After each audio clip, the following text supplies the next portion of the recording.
দর্শক এই বিষয়ে আরো জানাতে যুক্ত হচ্ছেন আমাদের সহকর্মী মাসুদুর রহমান। মাসুদ,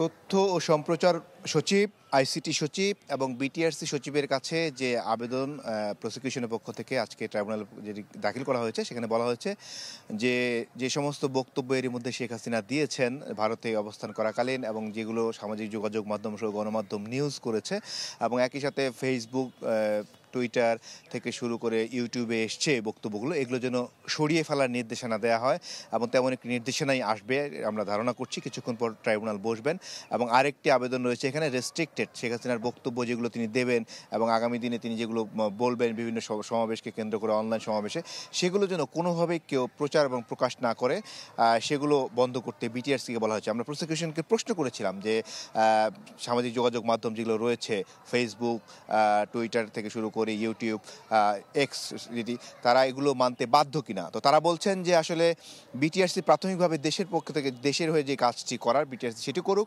তারা ফেসবুককে তারা আলাদাভাবে চিঠি দিয়ে এগুলো যেগুলো হেট স্পিচ ছড়ানোর অভিযোগ রয়েছে সেগুলো তারা বন্ধ করার জন্য ব্যবস্থা নেবে এবং তারা এইসব জুলাই আগস্ট গণহত্যার যে সমস্ত এভিডেন্স রয়েছে তাদের হাতে সেগুলোর সহ পাঠিয়ে দিয়ে তারা এই সমস্ত বক্তব্য প্রচারে তারা নিষিদ্ধ করবেন। বিশেষ করে প্রসিকিউশনের নজরে যেটি এসছে সেটি হচ্ছে ইন্ডিয়া টুডেতে শেখ হাসিনা একটি বক্তব্য দিয়েছেন। তিনি একটি বক্তব্য দিয়েছিলেন কোনো একটি অনুষ্ঠানে, সেটিকে কোট করে নিউজ করেছে ইন্ডিয়া টুডে। সেখানে বলেছে যে জুলাই আগস্ট গণহত্যার master mind doctor Mohammad Yunus, এই বক্তব্যটিও তারা নিয়ে এসছেন এবং এই বক্তব্যটি যেন সরিয়ে ফেলা হয় বিভিন্ন বাংলাদেশে যে সমস্ত গণমাধ্যম রয়েছে সেটিও আবেদন করা হয়েছে।